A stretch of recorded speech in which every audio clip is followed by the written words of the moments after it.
Nous allons étudier ici les fondements historiques de la République démocratique.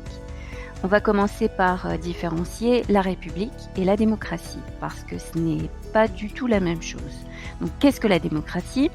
C'est un système politique dans lequel les dirigeants sont élus par des citoyens libres et égaux en droit.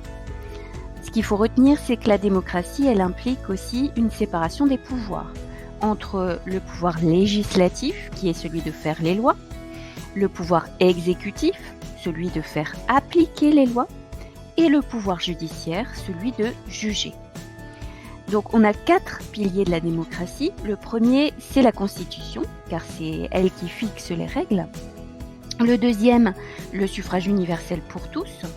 Le troisième pilier de la démocratie, les droits et les libertés fondamentales.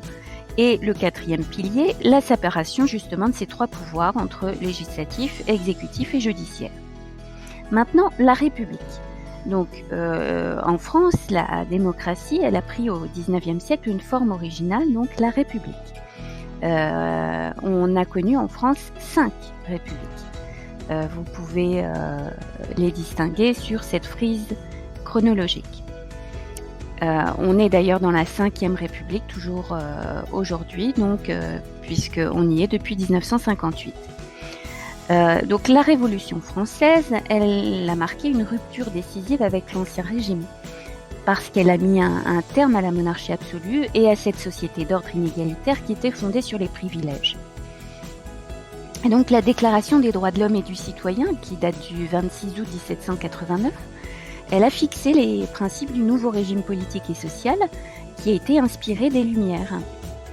Alors, par exemple, sur cette peinture de Jean-Jacques François Barbier, on peut distinguer 4 éléments importants. En 1, donc la France qui brise les chaînes de l'Ancien Régime. En 2, en haut à droite, l'ange de la liberté qui tient le spectre du pouvoir. En 3, au milieu tout en haut, l'œil et le soleil qui représentent les lumières et la raison, le triangle, l'égalité. Et en 4, le bonnet phrygien, qui est symbole de la liberté retrouvée, qui surmonte la pique, qui est symbole du peuple en armes. Et donc, un élément important, une des caractéristiques importantes, c'est la souveraineté nationale. C'est le fait que ce soit le peuple qui choisisse ses représentants. Ça permet justement l'égalité des citoyens devant la loi et les libertés individuelles. Et donc, en 1791, une constitution répartit les pouvoirs entre le roi et une assemblée élue par les citoyens. Et si les pauvres et les femmes sont exclus du droit de vote, ils font tout de même l'apprentissage de la démocratie en participant aux journées révolutionnaires et aux grands débats. On a d'ailleurs des clubs de femmes qui ont permis de faire émerger des idées importantes de cette société. Alors sur cette affiche,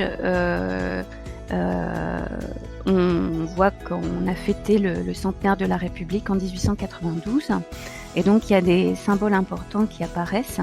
Vous voyez notamment une femme qui porte le bonnet phrygien ainsi que le drapeau tricolore.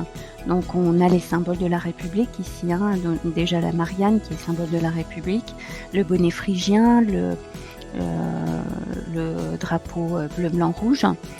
Les enfants dodus, eux, représentent les Français.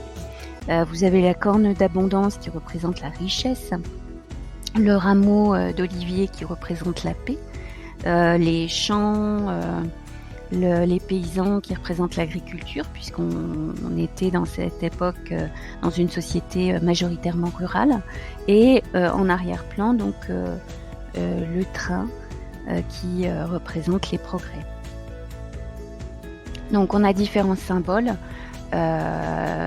qui existent toujours. Alors d'autres ont été créés depuis. Ce sera l'objet d'une autre vidéo.